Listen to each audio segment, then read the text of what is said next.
My dad always said, "You're too sensitive, you won't last in the real world." So when my supervisor mocked my ideas in front of the entire staff, I swallowed my pride.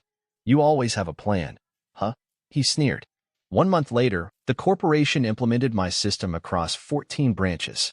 My supervisor walked past my desk and muttered, "Guess I was wrong." I've spent most of my adult life believing that being quiet meant being weak. My dad made sure I understood that. I can still hear his voice like a broken loop in my head. "You're too sensitive, Simon. The world's gonna eat you alive." It didn't matter if I got good grades, landed a decent job, or avoided the trouble that swallowed up my brother. All he saw was someone too soft, too reserved, too careful to survive in the real world. So when my supervisor humiliated me in front of everyone, mocked my work, my ideas, my way of thinking, I did what I'd been taught to do. I swallowed it. I didn't argue. I didn't defend myself. I went home that night and sat in the dark, thinking maybe they were all right about me. But I didn't stop working. I didn't stop planning. Because even if they didn't see it, I knew what I had created could change everything. I just didn't know how fast it would go. Within 4 weeks, the very system Nathan, my supervisor, laughed at was not only approved by corporate, it was deployed to 14 branches. Suddenly, I was being invited to meetings I used to be excluded from. People started addressing me by name, not as that IT guy. And Nathan? He walked past my desk one morning, the same one where he'd embarrassed me weeks earlier, and muttered under his breath, "Guess I was wrong." It should have felt like a win, but it didn't. Not yet. Because the story wasn't just about him, or the job, or the money. It was about proving something to people who stopped listening to me years ago. Northbridge Freight sat in a boxy, gray office park tucked behind a chain of abandoned retail stores in Cleveland's Midtown district. The building didn't look like much, just glass and metal and years of fluorescent fatigue, but it held the only version of purpose I had after college. I was 34, still renting a small apartment near Buckeye Road, driving the same Ford Focus I'd had since 2010. People noticed. Especially my older brother, Adrian. "Are you ever going to move out of that shoebox?" he asked one evening over drinks at my dad's place. "You make good money. Act like it." "I'm fine where I am." "You're always fine, Simon. That's your problem." Adrian had a way of speaking like he was always on the edge of yelling, even when he was calm. He worked in finance, made double my salary, and loved to remind people he had 2 kids and a mortgage in Shaker Heights. Dad ate it up. I was just the IT guy in their eyes, the quiet son who didn't make noise or waves. "Real men take up space," Dad said once. "Don't hide behind screens." I didn't respond. Just looked down and let the weight of those words sit on my chest like they always did. At work, it wasn't much better. I reported to Nathan Brewster, mid-40s, square jaw, firm handshake, and a laugh that always felt a little too loud. He'd been in logistics his whole life and didn't trust anyone under 40 who didn't wear cufflinks. I wore hoodies. He wore disdain. Our department handled systems optimization, data tracking, routing, inventory flows. I'd been quietly observing a major inefficiency in the routing system for almost 6 months. Trucks were crisscrossing unnecessarily, wasting fuel and time. It wasn't obvious unless you drilled into the numbers, which no one ever did. But I did. Because that's how I work, quietly, precisely, obsessively. So I built a proposal. It was detailed, painfully so. I mapped out how implementing dynamic routing could increase delivery efficiency by over 20%, reduce fuel costs, and free up driver hours. I included code snippets, projections, and a sample UI.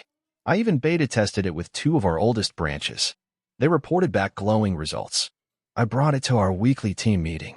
Sat at the far end of the table with a USB stick and a stack of printed reports. I waited for Nathan to finish his weekend golf story, then cleared my throat. "I've been working on a project I think could really help with our route planning." Nathan waved his hand. "Another app?" "It's not an app. It's a dynamic system, pulls real-time variables and adjusts." He looked around the room, smirking. "Simon, buddy, you always have a plan." "Huh?" Laughter. Not all mean-spirited, but enough of it was. Even Angela from HR smiled awkwardly. "I'm just saying, if reinventing the wheel was profitable, I'm sure you'd find a way to pitch it." The words stung more than I let on, but I knew better than to push back. Instead, I nodded, sat down, and slid the papers back into my folder. The rest of the meeting was a blur. My ears were hot. My throat is dry. I went home and sat in my car for 10 minutes before going inside. I kept hearing his voice. "You always have a plan." "Huh?" I didn't sleep that night. I stared at the ceiling and thought about quitting. Thought about how nobody ever took me seriously. Not my father. Not Adrian. Not Nathan. Thought about how much easier it would be to just stop trying. But I didn't. Instead, I reached out to someone I hadn't spoken to in months, Allison Morales. She was a corporate strategist who visited our branch a while back for a system rollout. We talked briefly about optimization. She gave me her card and said, "I like how you think." I sent her everything. The report. The beta results. The working model. She responded 2 hours later. "This is incredible. Let's talk." We had a meeting the next morning over Zoom. She brought in 2 other directors from corporate strategy. They asked questions. I answered calmly, carefully. This time, no one laughed. They wanted a full-scale implementation plan within 3 weeks. So I disappeared. I took 2 weeks of PTO and stayed holed up in my apartment. I refined the model, expanded the UI, and integrated real-time weather tracking. I even contacted a few vendors for potential partnerships. I didn't tell anyone at the Cleveland office. Not Nathan. Not even my teammates. The week after I submitted the final proposal, I got a call from Martin Gale, Corporate VP of Logistics. "This could change how we run our operations nationwide," he said. "I'd like you to lead the rollout for our top 14 branches." I stared at the wall for a long time after the call ended. That Friday, an email went out to the entire company announcing the new system. My name was in the subject line. Introducing Esmertillo GX, a new era of route intelligence, created by Simon Delaney. The Monday I returned to the office, people looked at me differently. Angela actually stood up when I entered the conference room. Nathan didn't speak. Didn't look at me. Later that day, he walked past my desk. Stopped. Sipped his coffee. "Guess I was wrong," he muttered. Then he walked away. Nathan never congratulated me. Not once. He didn't need to. His silence said more than any forced praise ever could. Something about the way he passed by my desk without slowing, the way he avoided eye contact in meetings, it reminded me of the exact tone my dad used to take when I achieved something he couldn't dismiss, but didn't want to validate either. After the system launched, the energy in the office shifted. People were cautious around me at first. Like they couldn't decide if I had just gotten lucky or if I had been hiding in plain sight all along. By the end of that week, 3 different branch managers called me directly to ask about training modules. One of them even jokes, "Didn't know the quiet guy was building the future over there." I chuckled, politely. I was used to it by now. Nathan, though, he was unraveling slowly. I could see it. His jokes stopped landing. His usual Monday morning walkthroughs turned into 10-minute check-ins. He once barked at Kyle, our intern, for formatting a report the wrong way, then immediately apologized. The guy who used to slam his fist on the table during meetings now just faded into the corner. It didn't take long for people to notice. 2 weeks later, a company-wide announcement stated that our branch would be undergoing a structural reshuffling. Nathan's title didn't change, but his responsibilities did. He was now tasked with overseeing regional implementation oversight, which basically meant making sure other branches were using the system I built and reporting back to me. We never addressed it directly. No confrontation. No man-to-man moment. Just a cold transition. Every report he submitted was polished but sterile. No opinion. No feedback. Just numbers. If he resented me, he never said it. But he didn't have to. My life outside work didn't reflect the change. That part stayed the same. Dad didn't ask about the promotion. Adrian didn't mention the corporate newsletter that had my name on it. At the next family dinner, he went on about refinancing his second property like I hadn't done something significant. I waited for someone to say something. No one did. So I sat in silence, passing mashed potatoes to the same people who never really saw me. It all came to a head one Saturday night at my dad's house. Adrian had stopped by with his youngest, and I brought over some system reports to review before Monday's meeting. "Still working on weekends?" Adrian smirked. "Jesus, Simon, are you allergic to daylight or something?" I gave him a tight smile and didn't respond. He leaned back on the couch, flipping through his phone. "You know, if you actually wanted to move up, you'd stop hiding behind emails and data sheets. Start networking, getting your hands dirty." I stared at him. "The system I built saved the company $4 million this quarter." He blinked. "You built that?" "Yeah." There was a pause. He looked at Dad, who kept eating his steak like nothing happened. "That's the new thing at your company?" "Saw a mention in some newsletter." I nodded. Adrian scoffed. "Didn't think they let the back office guys play with the big toys." "That's the problem," I said, my voice low. "You think it's a game. Adrian raised an eyebrow. Easy, man. Just saying. Never figured you for the type. Dad finally looked up. So what? They used your idea. Don't let it go to your head. That's what they pay you for. That's when I stood up, took my folder, grabbed my coat. Dad watched me like I was being dramatic. Where are you going? Home. You don't need to get touchy. We're just talking. But we weren't. We never had. Not really. Back at the office, I buried myself in the next phase of development. SmartLogix wasn't just a routing tool anymore. With corporate support, I started exploring predictive analytics, something that would anticipate disruptions before they happened. Truck maintenance needs, seasonal demand, driver fatigue patterns. The deeper I went, the more support I got from higher-ups. They invited me to quarterly reviews, stakeholder briefings, even asked me to present at a regional logistics summit in Pittsburgh. But the higher I climbed, the more I realized that the people at my own branch, the ones I used to work shoulder to shoulder with, had stopped treating me like a colleague. Some respected me. Others resented me. Angela barely spoke to me anymore. Dave from procurement made snide comments about nerds running the world. Even Kyle the intern, who used to shadow me eagerly, started acting like he didn't know where I sat. And Nathan? He kept his head down, worked quietly. Every now and then, I'd catch him looking over during conference calls, like he wanted to say something. But he never did. The final crack came during a systems audit 3 months into the rollout. One of the branches, Toledo, was reporting inconsistencies in their data sync. Delays in vehicle logs. Wrong ETAs being generated. At first, I thought it was a software issue. But when I pulled the metadata logs, it became clear someone had manually adjusted system parameters at that branch. Someone with clearance.